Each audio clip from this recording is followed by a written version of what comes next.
Сонсогч та бүхэнд өвчин мэндийг хүргэе. Дэлхийн монголчуудын эмжээл радио 88.3-аас 7 өдрийн даваас баасан гарагийн 21 цаг 10 минутаас хүргэж байгаа айцаа хамтдаа давцгаараатай амар цаг нэвтрүүлгийн 2025 оны 3 сарын 25-ны мигмар гарагийн дугаар шууд хүрэхэд бэлэн боллоо. Студид хөтлөгч Чанца Ами найруулагчаар ундрах нар ажиллаж байна. Нэвтрүүлгийн хамтраалагчаар Better for All ZT гар утас мөн 21 төрлийн үр тариа, 8 төрлийн ногоо орсон, эргүүл солонгос, жигнэмэг болох Green Beige Roll, Crispy Pol хамтран ажиллаж байна. Roll. Шохруудтай өчимэнд хүргэе. Бүгд өчимэнд.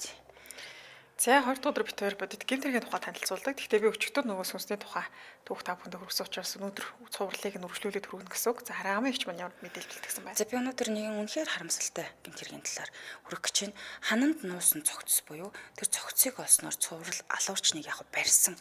Гэхдээ хэлсээр энэ алуурчны өмнөөс нэг хүн цаазлуулсан.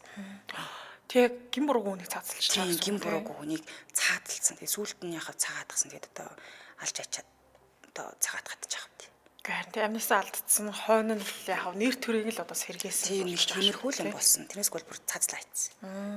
Дээр үед гарсан эргүү тийм. За тэгвэл би өнөөдөр ярих түүхээ үргэлжлүүлээ. За өчигдөр бол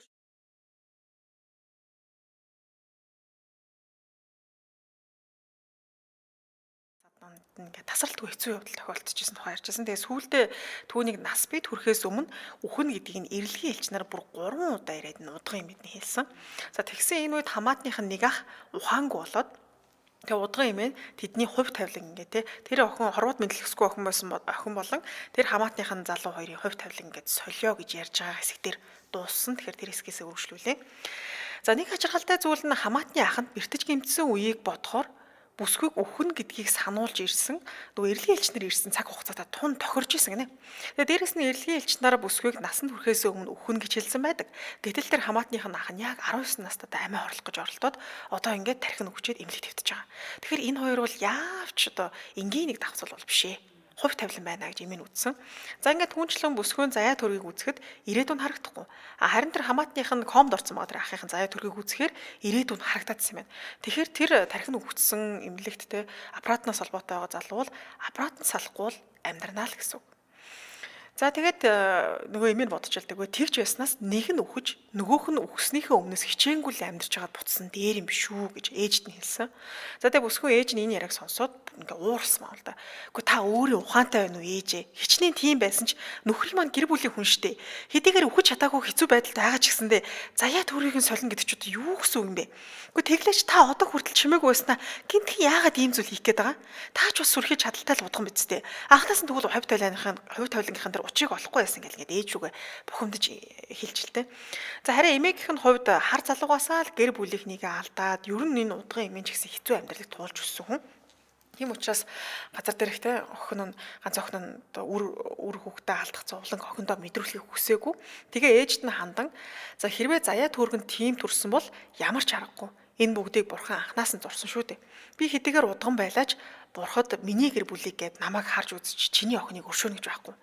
Бурхад нэг талаараа бид нэгүүлсэнгүй хандах хэдий ч нөгөө талаараа бол жижигхэн зүйлсээ ч маш сайн анзаардаг буюу хатуу шүдэг хүмүүс.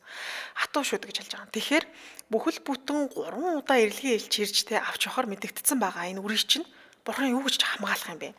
Охины чинь үхлийг хаасан ч заяа төөргийнхөө дагуу охин чинь хизээ нэгэн цагт хүчил таараа. Тиймээс охины чинь заяа төөргийг тэр хүүгийнхэр солих бол ганц л арга байна гэж хэлсэн. За энэ яраг сонссон ээж хоёулаа ингээд яриад шийдчих зүйл бол биш байхаа. Эхлээд тэр хүүгийн эцэг ихтэй яриад үзсэн дээр авах гэж хэлсэн. За ингээд томчууд хоорондоо ярилцаад нэг шийдэл төрсэн. За ямар шийдэлт вэ гэхээр тэр хүүгийн эцэг их нь нөгөө хүүгийнхэн тарих өгчөө ерөөс одоо л ингээд аппаратнаас л холбоотой амьдраад байгаа штеп. Тийм учраас нөгөө аппаратныхын зардал буюу тэр эмнэлгийн зардал маш өндөр гарч ирсэн. Тэгээ ингээ удаан хугацаанд хэвтэх тусам зардал нь ихсээд тэр хүүгийн эцэг их ч гэсэндээ ер нь бол цаашдаа маш хэцүү байдалд ирж байгаа юм байна гэдэг өөрсдөө мэдчихсэн. За тиймээс нэг л одоо зүйлийг амал гэж эмээд нь хэлсэн байдаг. За юу вэ гэхээр хэрвээ хүүг минь сайхан газар түргэж өгөх юм бол танаа зээ охинтой заяа төрөгийг солиход бол бид нарт татгалзах зүйл байхгүй гэж хэлсэн. Яг хүн яамд үсний дараах хүртнэг л ярьдаг шүү дээ, нас урсны дараах. Тэгэхээр хүүг минь ядаж те амиа хорлсон ч гэсэндээ сайхан газар аваачаач гэсэн ийм хүсэлт гаргасан хэлсэн юм байна. За ингээд шийдвэр гарсны дараа тухайн жилийн өвөл бүсгүй нөгөө хамаатныхаа ахтай заяа төргөөс олсон. За эмээгийнх нь хэлж байгаагаар хүний заяа төрөг гэдэг зүйл тэгж амархан солигдох зүйл бол биш. За сольсон ч заавал гарц хэрэгтэй буюу тэгэхээр тэр залуугийн амь нас нь л гарц болж байгаа юм л да. За дээрэс нь эрэлгийн ээлж бурхтыг хуурах гэж байгаа учраас бүсгүйд бол энэ тийм ч амар зүйл шүү дээ. Тэр залуугийн хувьд ч гэсэн адилхан хоёулаа бол маш хэцүү зүйлийг туулна гэсэн үг. За харин бүсгүй юу ч болсон зөвшөөрөхөр шийдсэн. Угаасаа одоо хүртэл амьдрсан амьдрал нь амаргүй буюу одоо өөрөг нь өхөл хүлээж авч насан турх юм бол өхнө гэдэг.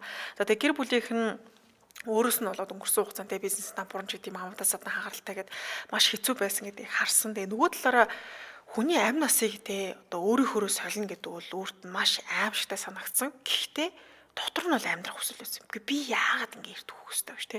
Би амьдрмаар юм штэ гэсэн бодол байсан. За ингээд эхлээд бүсгийн хумс болон үсийг нь авсан буюу одоо тэр нэг зан үйлдэл бэлтэж штэ те. За тэгээд тэр нөгөө хэвтэрт байгаа залуугийн бас ус хумсыг аваад бэлдсэн. За бүсгүй 2 өдрийн турш өнөө хамаатны ах нь хэвтэж байгаа эмнэлгийн өрөөнд хамт байсан. За тэгээд хамаатны ахтайгаа яг ижлэх эмнэлгийн хувц өмсөөд үсээ хүртэл яг ахтайгаа адилхан буюу ингээд халмиг болгож тайрсан. Тэгээд аль болох тэр 2 хоногийн хугацаанд нөгөө хамаатны ахтайгаа ижлэхэн харагдах хичээсэн. За тэгээд тухайд хамаатны ахын нь эд эрэхтэн одоо донор болгоод ингээд хандуулна гэд эцэг их нь тэр одоо бичигт гар хэсгээ зурцсан байсан учраас энэ зан үйлээ хурдлахгүй болохгүй юм яаралтай болсон байсан байна л да. За ингээ яарвчилж эхэлсэн. За хүүг нас барахын өмнөх шөнө бүсгүй эмээгийн хамт нөгөө эмнэлгийн өрөөнд ингээ тэр хамаатны ахтаа ингээ гурлаа үлдсэн. Тэгээд бүсгүй хамаатны ахынхаа хажууд зэрэгцэж хөвцөн маа. Зэрэгчж хөвтөөд гарнаас натгсан. За харин эмээ нь тэдний нүрийг ингээ далдлаад хөнжлөр хуцсан хойлон. За удалгүй эмгэн бүсгийн толгой дээр нь солонгосч нэг юм шар цаасан дээр улаанаар бичсэн сахиус дэвдэж шүү дээ. Тийм сахиус энэ бүсгийн толгойн дээр наасан. Харин тэр хамаатныхаа ахын биеийн дээр битүү ингээ сахиус наасан сүрлэг хүүгэлтэй авч тавьсан. За тэгээд хүж уугуулсан. За бүсгүй хэр их одоо хүж уугуулсан ч гэдэм яг юу болсон энэ процессыг ерөөсөй ойлгоогүй ямар тач нилээ их арц хүж өнөртөжсэн аа. Нэг мэдснээ ингээд ухаан балартаа тухаалтаад унтсан юм байна. Тэгээс хэрсэн чинь бүсгүй гэртээ байсан. Дараа нь эмээгээсээ юу болсон тухай асуусан. Би одоо гинт юу болчихвоо юм аа яасан яасан тэнд юу болсон юм бэ? Тэгсэн эмгээ хэлж л дээ. Та хоёрыг нойрсны дараа би эрэлгийн элч нарыг дуудсан. Тэгээд тэр хамаатны хүүг чамайг мэтэр худал хэлсэн. Аз болж эрэлгийн элч нар чиний нэрийг дуудсан гэж. Авч явах одоо юу гэдэг ч эрэлгийн элч нар бол нөгөө авч явах хүнийхээ нэрийг дууддаг гэж хэлдэг. Тийм учраас чиний нэрийг аз болж дуудсан. Хэрэв магадгүй тэр залуугийн нэрийг дуудсан бол арай өөр болох нь шүү дээ. Тэгээ бүсгүйн ойлгосноор тэр сүрлэг хүүхэлдэйн дотор тэдний үс хумс ингээд хийцэн байсан. Тэгэхээр нэг өсөндөө тэр залуугийн дээр сүрлэг хүүхэлдэйг тавина гэдэг маань тэр залууг энэ бүсгүй шиг болж харагдуулж байгаа гэсэн үг л дээ. За ингээд ямар тач тэдний хувь тавиланг сольж хажуугаар нь эрэлгийн элч нарыг ч гэсэн хуурч чадсан. За удалгүй эрэлгийн элч явж ухаангүй хэвтэх бүсгүй гэрт нь хүргэж өгсөн. Харин тэр хамаатных нь ах амьсгал хурааж за дээд эрхтний бол хүмүүст хандвалсан байдаг. За бүсгүй хувь тавилангаа өөрчилсөний дараа сургуульд ер нь хэсэг хугацаанд явж чадаагүй чимээгүй амьдарсан. Тэгээ эмээ нь гэр доторч тэр гэрийн гаднаж тэр үрс ингээ хаасаг хүж уугуулдаг байсан. Тэгээ бүсгүй гэрээсээ гарахад ингээ өөрийнх нь өнөр бүр ингээ байхгүй болох хэмжээний тийм айхтар өнөр хангалдаг байсан маа. Тэг яагаад гэхээр хувь тавилангаа солиод тэр залуу шиг байх хэрэгтэй шүү дээ. Тэр хүн болгонд өөрийн гэсэн үнэр байдаг. Тэгэхээр тэр үнэрийг нь хүртэл ингээ далдалж байхгүй болгосон гэсэн үг л дээ. Тэгээ бүсгийн заяа төрөг өөрчилсний дараа эмээ нь 7 хоногийн турш түүнийг ингээ тахилын өрөөндөө авчираад ингээ хамт онсон. Тэгээ тухайн үед бүсгүйд юу ч тохиолдоогүй учир нь эмээ нь бас нэг онгод тэнгэртэй хүн учраас одоо ямар нэгэн байдлаар бүсгүйгээр ерөөсөө чөтгөр шуламж гэдэг юм оролдог болдго юм л да хань гэсэндээ хамгаалтанд байсан гэсэн. За харин дараагийн 7 хоногт нь эмээ нь бүсгүйг ганцаараа тахилын өргөнд унтахыг хүссэн. За ингээ ганцаараа унтсан 7 хоногт бол маш ачаалалтай үйл явдал туссан. Тэр юу гэхээр хаалганыхын цаанаас хүмүүс нэрээр дуудчихсан. Хувь тавилан солилцсон шүү дээ. Энэ хүн одоо аль эдийн энэ нэртэй өөрийнх нь нэртэй хүн бол үхсэн гэж хэлэгдэх ёстой. Гэтэл анзаарсан юм ингээд нэрээр дуудацсан юм л да. За нэг шүн Хамтралчид танилцуулаад өргөжлүүлье. Better for all ZT гаруудаас технологийн дэвшлиг хүмүүст хүргэх зорилготой ZT брэнд 5G дэмждэг ZT Blade A75 5G гаруудыг худалдаанд гаргасан. За энэ утасны давуу тал нь өдөр тутмын хэрэгцээнд төгс зогцох чанартай. Тэгэхээр таны өдөр тутмын хэрэглэх хялбарчилсан илүү ухаалаг хурдан байна. За энэ хүн гар утас нь 50 МБ хүчин чадалтай, хиймэл оюун ухаанд суурилсан ухаалаг камертай. За энэ хүн камерын давуу тал нь чанартай, мөн мэрэгжлийн байдлаар дарсан юм шиг зураг авах боломжийг бол бүрдүүлж өгдөг. Тэгээ 6 засахад ч гэсэндээ маш хялбар гэдгээр онцлогтой байлаа. За тэгээ бас нэг давуу тал нь цэнгээ барьдаг хүчрхэг батарей те мөн 1 жилийн хугацаанд та дэлгэцэн үнэгүй солиулах боломжтой юм билээ. Хамгийн үнэтэй юмчтай дэлгэц байгаа байдаг. Тийм шүү дээ. Ханаас авахын гэхээр Mobicom-ын салбарууд Mobicom, Cgmen, Mobicom, application, Mobi application-аас авах нэ. Лал хуудасны дугаар 22 гэж хахаар холбогдоод мэдээлэл авч болох нэ. Баярлалаа хамтран ажилласан Better for All ZT гар утсаалаа. Баярлалаа. За ингээд түүхээр өргөжлүүлээ. За маш олон хүмүүс хаалганы гаднаас нэрээр нь дуудаадсэн. Хоолойгоо сонсох нь нэг өдөр эмээн дуудаж исэн. Маргааш нь төрсөн ахын сүүлдээ ээжих нь хоолой олж өөрчлөгдсөн. За ингэх бүрт бүсгүй айсандаа нуугддаг байсан. Харин 3 дахь 7 хоногоос гэртээ очих боломжтой болсон. За тэгэхээр дахиад 3-7 хоног гэдээ бодоход эхний 7 хоног нэмээтэйгээ хамт тахилын өргөнд хонно. Дараагийн 7 хоногт нь ганцаараа тахилын өргөнд 3 дахь 7 хоногтоо гэртээ гэсэн байдалтаар 1 жилийг өнгөрүүлсэн байна. 1 жилийн турш хувь тавилан нь бол ингээд тий маш хурдан ингээд өөрчлөгддгүүл юм байна л да. За ингээд цаг хугацаа өнгөрөх тусам сүнс хардаг байсан охин сүнс харагдах байсан буюу нөгөө хоолойнууд сонсогдох байсан. Өдөр болгон тэр ганцаараа хонж яхад нь л чи гараад ирээч гэж дууддаг байсан бол дуутахаа байсан. За ингээд 1 жил өнгөрсний дараа нөгөө хамаатных нь ах нас урсан өдөр нэрж. Тэгээд тухайн өдөр бүсгүй эмээгээндээ тахилын өргөнд ганцаараа хондог өдөр өжилтэй. За удалгүй бүсгүй унтаад за зүү зүүдэлсэн. За тэр зүүдэндээ солонгосын уламжлалт сууцны модон шалан дээр сэрсэгнэ. Тэгээ эргэн тойрноо харсан чинь цаг агаар бол үнэхээр гоё дулаахан мөртлөө юм нийт талаар юм сэрүүхэн ч юм уу яг л өстой гоё сонирхолтой юм гоё цаг агаартай байсан гэнэ. Гин. За тэгээ яг л ийм юу гэж зөвлөмөр юм дивааж шиг гэх юм уу? Диваажинд очсон байгаа юм шиг л мэдрэмж төрсөн. За тэгээ бүсгүй өөрөө ярихгүй ийм газар амьдрал одоо юунд ч санаа зовхгүй тайван амгалан л амьдрах байх таа гэж бодогдсон.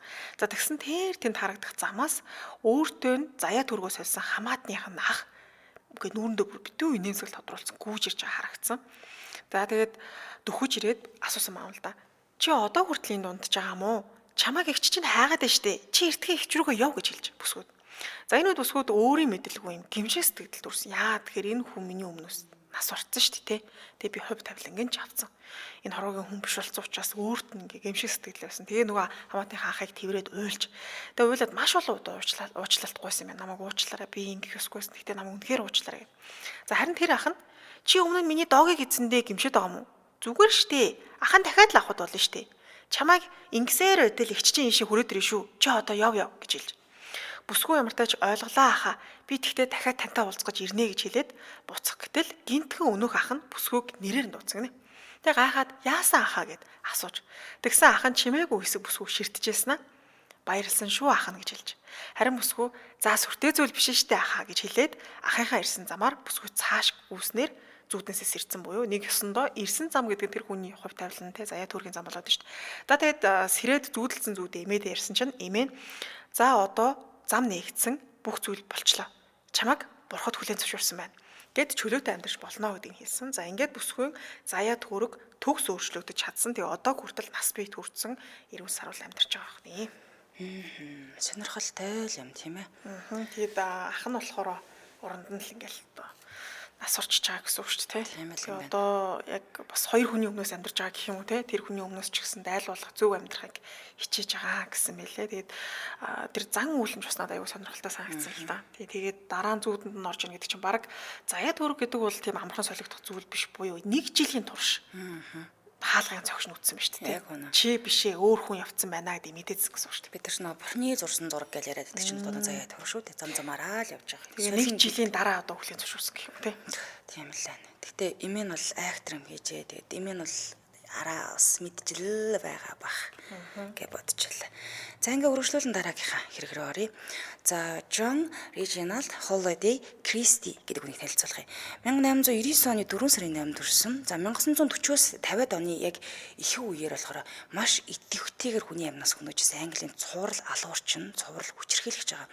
За Лондонгийн Notting Hill-ийг Rillington Play гэдэг байранда наад зах нь шүү. Яг тодорхой болцсон 8 хүнийг түүний дотор өөрийнхөө эхнэр ээдлийг боомлоо хүнөөсөн байдаг.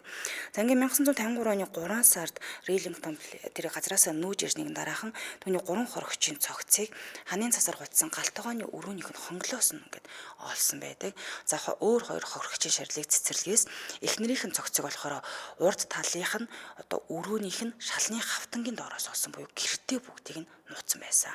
Тэг ингээд баригдсан гэсэн үг. За тэгэхээр Жон Кристи болохоор Нотр-Дам хотод 7 хүүхэдтэй гэр бүлийн 6 дахь хүүхэд нь болж төрсөн юм билээ. За аав нь болохоор хевсний зохион бүтээгч Эрнест Жон Кристи байсан. Гэхдээ аавтайгаа ерөөсө таагүй харилцаатай байсан. Аав нь нэлийн ширүүн, бараг л хүүхдүүдтэйгээ харилцдаг байсан. Тэгээд эднийг ямар нэгэн байдлаар өчүүхөө алдаа гаргасныхын төлөө зодод ч юм уу ингэ шийддэг байсан юм билээ л дээ. Харин дээрээс нь ингэж зодоод аав нь зодоод хахад Жоны ээж болон эгч нар нь түүнийг ээлжлэг хил амаар доромжилдог. Ер нь бол байнгын дээрлэгтэй гэр бүл дотор өөрчлөлт байнгын юм ялгуурлан гадуурхалт мэддэг хүүхдээс юм байл л дээ. 1911 оны 3 сарын 24-нд болохоор Жоны өвөө Дэвид Холлиди 75 наснда удаан хугацаанд хүнд өвчснөөр өвдснийхээ дараа болохоор тэдний гэрт нь байсан. Тэгэд нас орсон юм байлээ. Харин Жон дараа нь өвөөгийнхөө шарилыг ширээн дээр тавьсан байхыг нь очиж харсан байна. Тэгээд өвөөгийнхөө шарил түрээд юу гэж бодсон юм гэдгсэн чинь нэг тийм хүч чадал сайхан мэдрэмжийг авсан баг өвөөгийнхөө цогцсноос. Яасан гэдгсэн чинь түүний нөгөө хамгийн их айдаг байсан хүн нь цогцс болоод би илүү их хүчрэх болсон юм байна. Тэгэхээр ер нь бол айдаг ч юм уу дургүй хүмүүс ингээд баг хүний ч үл би илүү хүчрэх юм байна гэдгийг мэдэрсэн гэж хамгийн анх. За ингээд Жоны хувьд бол 11 настайд хамгийн дуртай хичээл нь математик, ялангуяа алгебр байсан. За тэгээ Halifax-ийн дунд сургуульд тэтгэлэг авсан байгаа бүр. Тэгээ түүх, мотор юм хийхтэй ч гэсэн маш сайн байсан. Хожим нь IQ-г нь тогтоосон чинь 128 та байв. Нэлийн өндөр бас юм IQ-тайсан тогтоогдсон. За Жон чөлөө цагаарыг байдаг байсан гэсэн чинь сүмийн найрал дундуулдаг бас скаут байсан.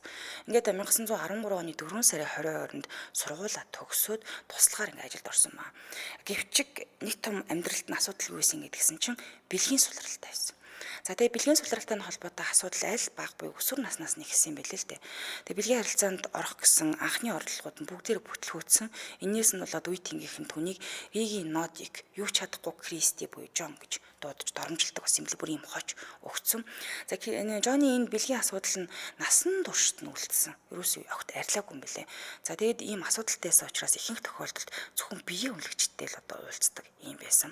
Ингээд 1916 оны 9 сар дэлхийн 1-р дайны үед болохоор энэ Жон Британий айрамд эсэж ороод 1917 оны 4 сарын 12-нд болохоор тэр биширийн 52 дугаар салонд явган цэргийн албаахаар дуудагдсан байдаг. Ингээд 1918 оны 4 сард энэ ангийг Франц руу илгээсэн юм билээ. За тэгээд тохиологчоор томилсон байгаа юм л та Жоныг. Ингээд яг дараагийнхан 6 сард нь юу болсон гэдгсэн чинь хийн халдлагад өртсөн эдний салаа. Тэгээд хийн халдлагад өртсөн учраас Кельт их цэргийн эмнэлэгт 1 сар хэвтэж эмчлүүлсэн байдаг. Тэгэд энэ халдлага нь болохоор түүний 3 жил хагасын туршид хараагүй, юм харж байгаа байсан, хэлэхгүй болгосон буюу юм ярьж байгаа болсон. Чанга ярих чадварт нь бүрэн мөс нөлөөсөн гэж өөрөө бол мэдэгдэжсэн. Харин Людвиг Кеннеди болохоор энэ Жоны хараагүй болсон тухай ямар ч бүртгэл олоогүй, эмнэлгийн ямар ч бичиг баримт олоогүй. Тэгэд чанга ярих чадваргүй болсон. Ер нь их сул дуугаар ярьдаг болсон юм билээ. Энэ хийн байнгын хордлого гэхээс илүүтэйгээр хий ялгаруулахаас одоо үүдэлтэй сэтгэл зүйн хариу үйлдэлээс болоод сэтгэл зүйн эмгэгтэй болоод юм сул дуутай болсон гэж үзсэн байна л та.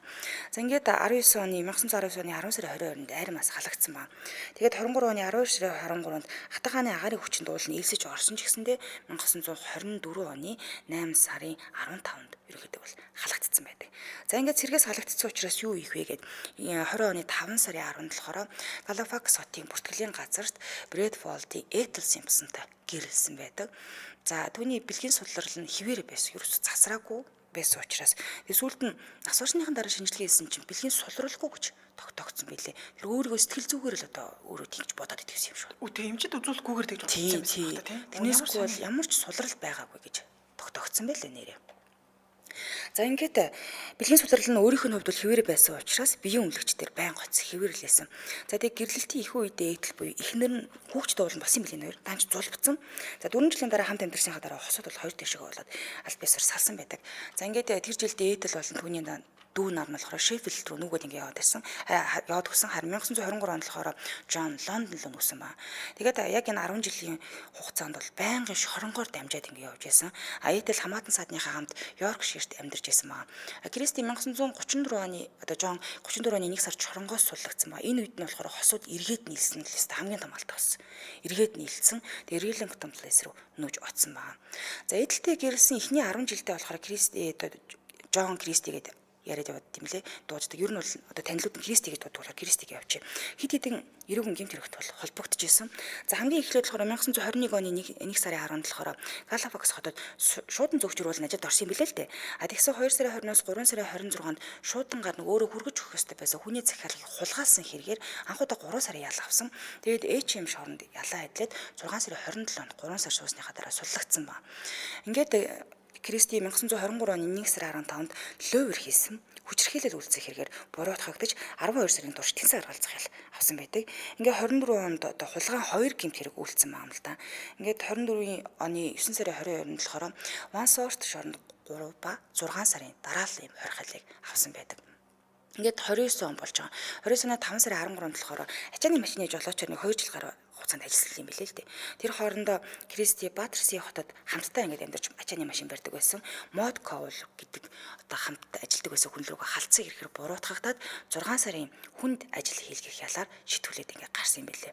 За эцэст нь Кристи автомашин хулгайсаа ирэхээр шийтгэгдээд 1933 оны 11 сарын 1-нд Вансорт 3 сарын турш дахиад шоронд хоригдсон.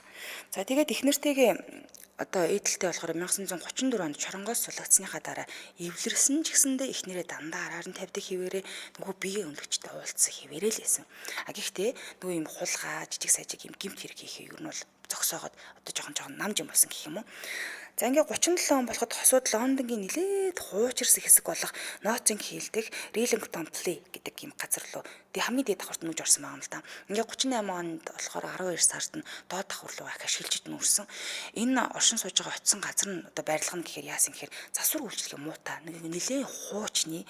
Тэгээ нэг давхартаа болохоор унтлахны өрөөтэй, цочны өрөө нэгаа. За зэрэгэлдэх өргөтгөлтэй болохоор галтгын өрөө нь болохоор галтгооны өрөө тустай ингээ салж ордог. Харин хоёр давхарт нь болохоор бас нэг юм жижиг галтгооны өрөө, цочны өрөө, унтлахны өрөө гэсэн хоёр юм хэсэгтэй байсан. Вашингийн оршин суугчд болохоор гаднаа гарч бицэсдэг байсан. Дотроо 0 байхгүй. Гадаа нь нийт юм 0-тай байсан. Тэгээд нэг ч байранда угаалгын өрөө байхгүй. Нэг юм хуучны байр байсан л та. Тэгээ хамгийн аимшигтай нь яа гэдэг тэгэхээр энэ гудамжлахоор Лондонгийн метроны шугамны газар зэрэг хэсэгтээ маш ойрхон байсан учраас байнгын галт хэрэг хажуугаар нь зүрдэг. Тэгээ галт хэрэгний чимээ энэ Риллингтон Плейсийн оршин суугчдад хувьд бол дотор нь болж байгаа чимээг юу болоод байгаа юм те юус сонсох боломжгүй болж байна. Ер нь хүн чангаар орилсон ч гэсэндээ хинч сонсохооргүй хэмжээнд лээсэн юм билээ. За ингээ Кристигийн хүлээмжшүүлсэн анхны хохирогч нь болохоор Австрийн зэвсгийн салбарт хамтаа ажилладаг байсан 21 настай Рут Форст гэдэг бүсгүй байсан. Тэгэд энэ бүсгүйгээр болохоор ажлынхаа хажуугаар нөгөө орлого нь хүрдэг байсан учраас хаяа биеийн үнэлж орлогоо нэмдэг байсан юм байлээ л дээ. За тэгээ Кристи энэ бүсгүйтэй болохоор тэр нэг юм зуушны баарнд анхудаа хоорондоо тааралцсан маа. Өөрийнх нь мэдүүлсэн мэдүүлгээр 1943 оны 8 сарын 24-нд энэ бүсгүй гэртээ урьсан. Гэртээ ураад хоёул ингээ манад очигээд тэг бэлгийн харилцаанд орсон маа юм л да. Яг энэ үеэр нөгөө эхнэр нь хамгаатныхаа айлд очих гээд явцсан. Гэртээ эзгүй байж таарсан юм байлээ. Үүний дараа Кристи бүсгүйг орон дээр урт олсоор баймилж хөнөөсөн байдаг. За эхлээд энэ бүсгүйн цогцыг зочныхоо өрөөний шалны тоор нь хийсэн байдаг. Тэгээ маргааш нь шилжүүлсэн буюу маргааш ойр нь арайхан цэцэрлэгтэй болцсон маа. Ингээд 44 онд тэрээр Актон радиогийн үйлдвэрт бичиг хэрэг ажилтнаар орсон маа. Тэнд тэрээр хоёр дахь хохирогч хамт ажилладаг байсан. Мөрэл Амилия Эдитэй болцсон. Ингээд 44 оны 10 сарын 7-нд Кристи Эдигийн энэ Эди гэдэг бүсгүй нь болохоор бронхиттэйсэн юм билээ л дээ. Тэнгүүтээ би чиний над бронхит чи имжлээ надад тийм тусгай жороо байгаа. Чи ингээд манад очоо би чамд үгийгээд ураад гэртээ авчирсан маа. За Эдиг болохоор дээд хэсэгтээ юм гуур суулгасан лонготой холцыг юу нэг дотор нь мэддэхгүй чи нэгөр амьсгалаа гэж хэлсэн маа. Үний хэрэгтээ нь холцсон юу байсан гэдгсэн чинь гэр ахуй нэмхий үнэрийг далдлахад ашигладаг байсан хордготой байсан. Энийгээр амьсгал байсан. Ингээд Эди буруу харж суугаад нөгөө хоолоогоор нь амьсгалаа сууж байгаа хооронд нь Кристи хийн цорохтой холбосон савнд хоёр дахь одоо тэр савнд нь хоолойг нь хийцэн буюу хийн савар одоо хийгэр хордуулж гисэн байгаа бүсгүй. Эди үргэлжлүүлээ амьсгалж байхдаа ахуй хийгэр хордож ухаан алдаж унсан. Шууд өгчгүй өн ухаалд унж тийм ээ л да. Тэнгүүт нь Кристи Эдиг өмнөх хохирогч бүсгүйтэй адилхан хажууд нь одоо тэр бүсгүй хажууд бол булцсан гэсэн үг. Хоёр цэцэрлэгт болсон хоёр цогцны. Тэгэд нь болохынхаа өмнө бэлгийн хүчрхийлэл үлдээд баймилж хөнөөсөн байдаг. Ер нь бол би чамайг имчлээ гэж хуураад л гэртээ байжсэн юм бэл. За ингээд дараагийнх нь яасан гэдсэн 1948 онд болохоор За Берл Жеральдина Эмас нарын аллах гэж байгаа. 48 оны улаан өндөгний баяр үеэр Тимоти Эмас занийг сайн сонсоор яагаад гэвэл хилсээр нас орсон гэр бүлийн дээр гарах гэж байгаа. Тимоти Эмас эхнэр Берлтэйгээ хамт за энэ нөгөө нэг оршин суудаг газрынх нь 10 давхурт нь нүүж ирсэн байгаа юм л та. Биш ээ, дээд давхурт нь нүүж ирсэн байгаа. За Берл 10 сард жирэмсэн ирсэн. Эхнэр нь 10 сард болохоор охин Жеральдинагаа төрүүлсэн байдаг. Ингээд 40 сууны сүүлээр Эмас эхнэрээ алах болцсон байна. Манай эхнэр олдохгүй байна. Гэтэ олоод өгөөч гэж цагдаа нарт мэдгдсэн маа. Ингээд цагдаа нар дуудлагын дагуу ирээд барилга дотроос үгүй хайгаад нэлээд явсан боловч юурээс олж чадаагүй энэ тэндээс хайсан байгаа. За дараа нь дахиад хайлт хийхэд Берл охин нарийнхан цогцыг гадаа угаалгын газар хажуунаас олсон. За эхнэрийг нь болохоор цогцыг нь хүнжил дараа нь ширээний бүтээлгээр хоёр давхарлаад ингээ ороодсон байсан. Задлан шинжилгээгээр их охин хоёрыг баймалж хүнөөсөн байсан. За тэгээд ээж нь болохоор нас барахаас өмнө халдлагад өртөд нүүр нь хөхөрцөн байсан буюу нэлийн бас одоо өөрлөнд халдсан үнэтэй тэмцэлдчихсэн тогтогдсон байдаг. За Эвэс эхэндээ эхнэрээ хөнөөгөө гэж маш олоодаа цагдаад мэдүүлэг өгсөн. Гэтэл цагдаа нар маш удаан хугацаанд одоо байцаасны эцэст хэрэгээ хүлээсэн буюу цагдаа нар хүчээр хэрэг хүлээсэн бол таардаг. Гэхдээ энэ мэдүүлэг нь болохоор зохиомол хүчээр хэрэг хүлээсэн гэдэг нь юу нь бол тэндээс мэдэгддэг юм билээ л дээ. 1950 оны 11 сарын биш 1 сарын 11-нд Ямас охиноо хүнөөс эргээр шүүгдэж хамгийн гол нь Кристи гол гэрчин байсан. Алуурч нь гэрч болж орсон. Оо ямар амар агааз нэг байранд амьдардаг байсан учраас эхнэр охин хоёрын хүнөөрчүүд өөрөө гэрч болж орж ирсэн. За ингээд юу гэж хэлсэн ингээд гэсэн чинь Эванс чи эхнэртэйг ер нь бол байнга л хэрүүл маргаантай байдаг байсан шүү дээ. Тэгэл одоо хэрэлдэж байгаа л бол эхнэрээ хүнөөцсөн байгаа байлгүй дээ. Би бол тэрийг байнга сонсдог байсан гэдэг мэдүүлэг өгсөн маа. За тангарахтны шүүх уулын Кристигийн хулгай хүчирхийллийн гэмт хэргийн бүртгэлийг олж мэдсэн байсан ч гэсэндээ Эвансыг эхнэр охиноо хүнөөсөн буруутай гэж үзсэн байдаг. Ингээд Эванс 1-р сарын 31-нд дүүжлэгдэх ёстой байсан ч гэсэндээ ахаа давцсан алдсан. Ингээ 2 сарын 20-нд гаргасан дав залтах хүсэлт нь бүртлгүүцний дараа Эмс 1950 оны 3 сарын 9-нд HM шоронд дүүжлэгдэж одоо цаазлагдсан байдаг. Эмсийн шүүх хурлыг болох үед нь Кристи 1946 оны 5 сарын 21-нд Шуудингийн хадгаламжийн банкнд 2 дугаар зэргийн бичиг хэрэг ажилтнаар айлгаж ажилд орсон ингээ явж исэн. За тэгээд ажилд орсон явж хатан түүний нэг өмнө хийсэн гэмт хэрэг илчлэгдээд 1950 оны 4 сарын 4-нд ажлаасаа халагдсан юм билээ. За ингээд нэг гэр бүл гурлаас үрчиж байгаа. Нөхөр нь эхнэр охиноо одоо хүнөөсөн хис хэрэг хүлээгээд цаазл болсон. Гэтэл гэмт хэрэгтэн нь гэрч болсон тийм суугаад идэг. Нэг аимшигтай нэг хэрэг байна. За мөдөн байцаа хавцад ямар том алдаа гарсан бэ гэдгсэн чинь цагдаа нар Эвенсийн хэргийг шийдвэрлэхдээ хэд хэдэн алдаа гаргасан байдаг. Ялангуяа тэр нэг Релингтон плей гэдэг тэр цэцэрлэгт нь болохоор Кристигийн өмнөх хаалгын хохирогчдын шарилыг нь үл тоосон. Нөгөө эхнэр охиных нь хайгаа явж байгаа шүү дээ. Тэргээр хайгаа явж байхад хожим нэг хохирогчийн говьны яс нь хашаа нь халуулаад ил ингээ байдалтай байсан цагдаа нар ерөөсөө тоохгүй. яагаад тоохгүй юм бэ? Харин тийм энэ алт хамгийн том алт. Амных гэж утсан юм байна. Ерөөсөө таа хүний яс тэнд хашаа нь халуулаад ил байдалтай ингээ орхисон байсан нь олоогүй. Тэр байшингийн цэцэрлэг маш жижиг юм байна л да. Ойролцоогоор нэг 4 харьцах нь 9. Тэгээд ийм 4.3 хэмжээтэй. Ийм л 4.9-ийг харьцах нь 4.3 м хэмжээтэй. Маш жижиг юм билээ. Тэгээд хашаа нь дараа нь болохоор энэ хашаа дараа нь болохоор Берл нөгөө охины цогц болсон угаалгын газартаа яг зэрэгцээ орчижсэн тэр цэцэрлэг. За иймээс эхнэрийнхээ шарлыг хаана хийсэн бэ гэдэг цагдаа нар одоо тулгаад асуугаад байгаа шүү дээ. Тэгтэн нэг таана хийсэн гэдэг учраа олохгүйгээр үгүй би ус цайлуулах хоолойд хийсэн гэж хэлсэн маам л та. Хүлээснийхэн дараа байшинд хэд хэдэн нэгжлэг хийсэн боловч нэгжижсэн тэр нөгөө нэг 3 цагтаа тэр угаалгын өрөөнд ороогүй өнгөрөөцсөн баг. Эхлээд нь цогцоо тэндээс олоогүй гэсэн. Дараад нь олсон гэсэн. За Кристи хожим нь цагдаа нарын хайгуулын дараахан юу хийсэн гэхээр цагдаа нар ирсэн тийм ээ тэргээр үзлэг хийсэн дараа нохоо нь цэцэрлэгээс 2 дахь хохирогч Эдигийн гавлын ясыг нь ухаж гаргаж ирээд ил гаргаад ирсэн байсан гэдгийг хүлээн зөвшөөрсөн маа. Тэнгүүд нь тэр гавлын ясыг нь ойролцоох Сент Марк руу дах хаягдсан бөмбөгтөлтөнд дурдсан байшин шүү шидсэн гэж хэлж байгаа. Гавлын тараагаад ингэж ийдсэн гэсэн. За цагдаа нараа эд хөрөнгөд хийсэн хит хитэн хайлт нь шүүх өмлөгийн нотлох баримттай ажиллах бүрэн туршлагыг харуулсан байдаг. Ер нь бол маш өнгөцгөн энэ үн дээр хайн ганц юм билээ. Эрлийн ажиллагааг үр дүнтэй явуулсан бол хэрвээ те мөрдөн байцаалд явсан Кристи алуурчин болох нь угаасаа илчлэгдэх байсан. За Эмс болон 4 эмэгтэй амиг уулна аварчих боломж байсан. Араас нь нас урах. Энэ хүн бол төгс аллах хийгээгүй шүү дээ. Маш их нотлох баримттай байхад цагдаа нар л олж хараагүй болж таарсан. Тийм тоогоогүй болж таарсан. За ингээд тэнд ажиллаж исэн барилгачдын нотлох баримтыг үл тоомсорлсон байдаг. За тэгээд Evans Days-ийн ярилцлагаас харахад цагдаа нар худал мэдүүлэг өгсөн гэж үзсэн буюу барилгачид тэнд бол ажиллаж ирсэн билээ. Энд ингээд нэг цогц мөгц байгаа юм шүү. Та нар нэг ухаж мохож үзүүл яад юм бэ гэсэн боловч тоогоогүй гэсэн. Ингээд 49 оны 11-р сарын 30-нд Evans-ийн хийсэн анхны мэдүүлгээс тэрээр эхнэрийн цогц байгаа газар болоо түүний хэрхэн алснаа мэдгүй байсан. Гүч эхнэр яаж хөнөөс юм бэ гэхээр хэлэхгүй би хаана нэснийг мэдэхгүй гэдээ хаж ойлгомжтой байсан. Тэгэд эхнэрийн цогцыг за байшингийн уур талын нүх эсвэл ус цайлуулах хоолойд хийсэн байж магадгүй гэдэг мэдүүлэг өгөөд байгаа юм яаж хаасан бахав те. Боловч цагдаа нарын тэр хайлт хийсэн тэндээс хайлт хийхэд нь яг хилээд байсан газраас нь ямар ч хүний биеийг үлдэгдэл олтоогүй. Ингээ Эвсэн шүүх хурал болсны дараа Кристигийн хувьд бараг л 3 жил ямар ч хэрэг хийлгүйгээр хэсэг намж юм байсан буюу Эванс цаас толцсон шүү дээ. Ингээд хэсэг өнгөрсөн. Ингээд удалгүй 1950 оны 6 сарын 12-нд Буш дахь Британий замын үйлчлийн газарт бичиг хэрэг ажиллаар дахиад орсон байна. За үүний зэрэгцээ Wellington Place техник болон 2 дугаар давхрын сул өрөг дүүрэхээр шин түрээслэгч араасаа ирж байсан. Түрээслэгчд болохоор ихлэн баруун энтгээс ирсэн цагаач байсан юм билээ. Энэ нь болохоор нөгөө хөшөөтэй арьс өнгөөр ялгуурлан гадуурх үзэл баримтлалтай тэдэнтэй хамт амьдрах үнэхээр дургүй байсан Кристи болон түүний эхнэрийг бусдаа маш хэцүү байдалд хүргэсэн байгаа юм л да. Занга хамтраалагч танилцуулъя. 21 төрлийн үр тариа, 8 төрлийн ногоон орс, эрүүл солонгос, жигнэмэг болох Green Bay рол, Crispy ролыг танилцуулъя. За бүтээгдэхүүн дээр 29 гэсэн тоо тавьсан байгаа. Энэ нь болохоор 21 төрлийн үр тариа, 8 төрлийн ногоон орс, эрүүл мэндийн бүтээгдэхүүнээс утгатай юм билээ. Солонгосын дээд зэргийн үр тариагаар хийсэн тосон шараагүй жигнэж болгосноор хүнд ямар нэгэн хор нөлөө байхгүй, үйлдвэрлэх явцад чиг байдаггүй учраас бактери үржихгүй. За тэгээ нөөцлөгч бодисгүй, хугацаа уртасгагч байхгүй, хиймэл өнгө оруулагчгүй, гурилгүй, бага насны хүүхдүүд идэхэд тохиромжтой, аман дуустдаг, хоолойн тэглэж хаахгүй мэлээ. Тэгэхээр хүүхдүүдэд бас их гоё тохиромжтой байна. За өсөж байгаа үед идэхэд үл даадаг, сургуулийн насны хүүхдүүдэд зарим өдөр хичээлдээ явахад цүнхэнд нь игээд өгчүүл бас тохиромжтой байна. За хэрвээ та хоолны дэглэм барьж байгаа бол бас идэхэд тохиромжтой. За эрүүл мэндэ хайрладаг хүн бүхэнд зориулсан амтлах, бүрт гайхалтай амт мэдрүүлдэг 21 нэр төрлийн үр тариа, 8 төрлийн ногоон орсон, эрүүл солонгос жигмэг бахны. За Green Bay рол, Crispy рол гэж ханаас охин тэгэхээр G20 Эфес зэрэг сүлжээ дэлгүүрүүдээс худалдаж авах боломжтой юм билээ. Бидэд хамтлагаас нэр айгу аманд ороод уусчих юм билээ. Харин юм байлаа.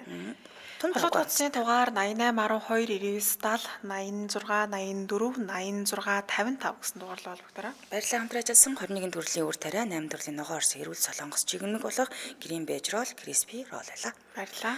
За ингээ үргэлжлүүлэх хэрэг рүүгээ орё. За 1952 оны 12 сарын 14-нд өглөөс ирээд Кристи эхнэр Этелийг орондоо унтж байхад нь бомбилж хөнөөсөн байдаг. Өрх эхнэрийг штэ. Кристи эхнэрээ нөгөө нэг орос руу ингээ алга болчих штэ. Алга болсныг тайлбарлахын тулд хид хидэн шинээр түүх худлаа зохиож эхэлсэн. Манай эхнэр рүү шибэлтэх хамаатан саднаас нь байнга захиа ирдэг юм байна л да эхнэрт нь. Тэр захиалтад нь хариулахдаа Этел хэрэг өвчтөй болсон учраас өөрөө хариу бичиж чадахгүй би ингээ өмнөөс нь бичиж байгаа шүү гэж захиа бичээд байсан. Нэг хүрштэй ээлтэй тэрээр эхнэрээ болохоор манай эхнэр нөгөө шибэлтэх хамаатан руу явцсан шүү дээ гэж хэлжсэн. Өөр нэг хүрштэй болохоор Бирминг руу аялахаар ингээ явцсан байгаа гэж хэлсэн ба. Ингээ Кристи 22 сарын 6-нд Буштах ажилласаа огцроод одоо юу н халагдаад түүнээс хойш ажилгүй гэртээ сууж ирсэн. Ингээ мөнгөгүй болсон учраас өөрийгөө дижигэнд бол эхнэрийнхээ хурмын бууж цагийг 12 сарын одоо 17-нд 10 фунт стерлингээр зарсан байдаг. Тэгээд 1 сарын 23-наас 3 сарын 20 хүртэл 7 хоног бүр 3-аас 12 фунт стерлингийн ажилгүйд нь тэтгэмж аваад энийгээр амьдарч байсан байт юм лээ. Ингээд 1953 оны 1 сарын 26-нд Кристи эхнэрийн гарын үсгийг хуурамчаар үлдсэн. Тэгээд түүний банкны дансыг тэр чигт нь хооссон буюу хүнөөчөөд ингээд мөнгөний авч эхэлж байгаа юм л та.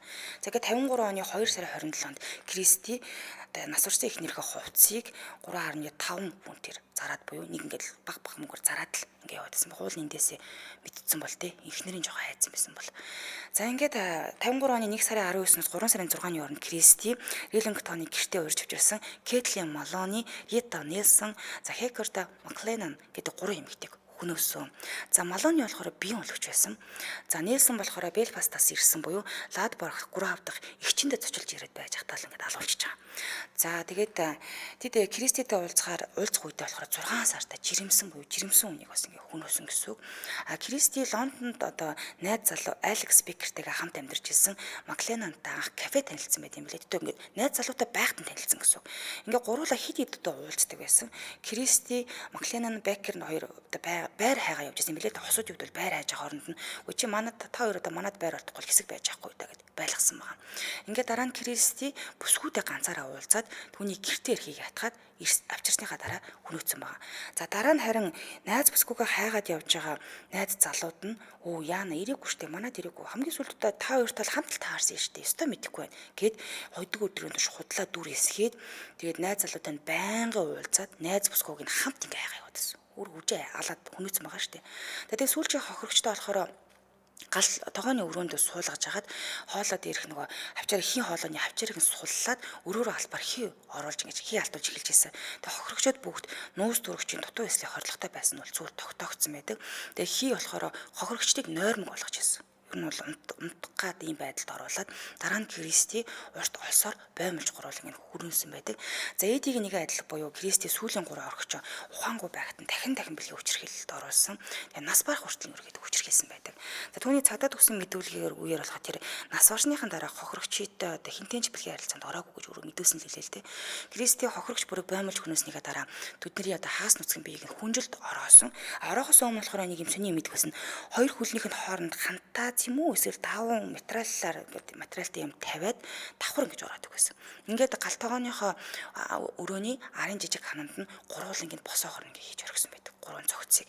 Дараа нь тэр хонглыг үүдийг ханийн цагсаар битүүлсэн буюу тэнд цогцос байгаа гэдэг гадна талаас нь бол хүн хараад мэдхээргүй болсон гэсэн.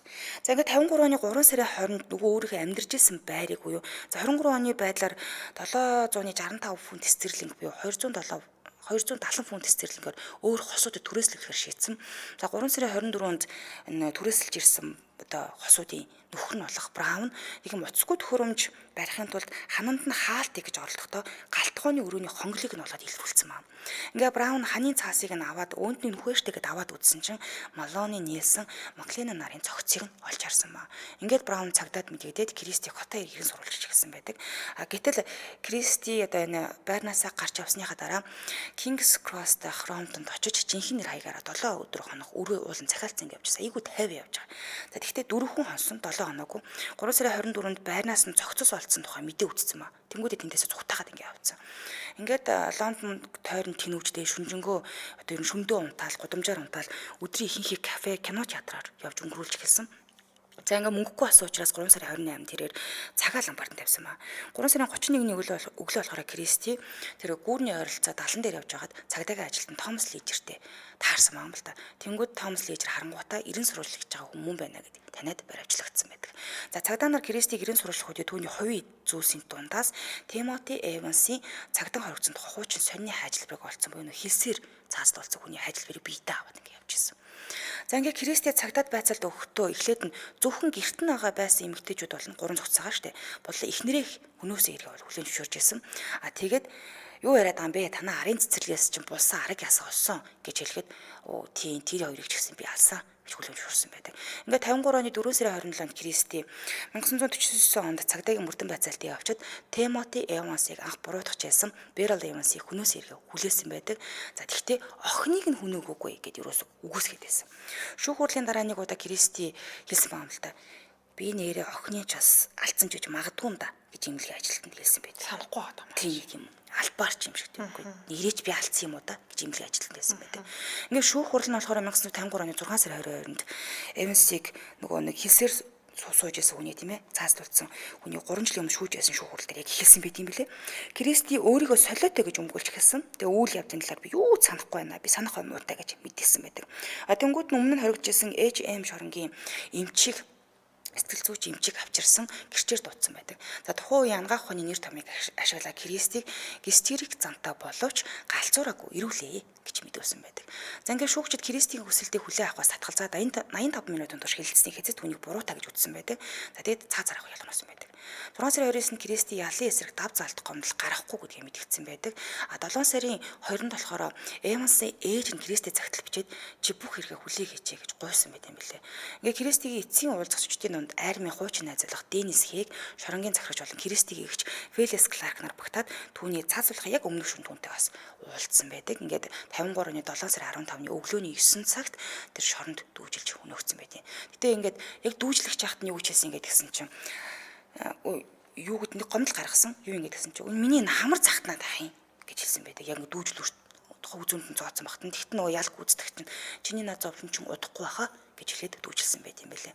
Тэгээд цогцсон хааныг ингээ тодорхойгүй болшинд оршуулсан байт. Одоо бол болдохгүй гэсэн. Гэхдээ гэрээс нь олдсон нотлох баримтууд дундаас маш олон бүсгүүчүүдийн үсний сэв гарч ирсэн.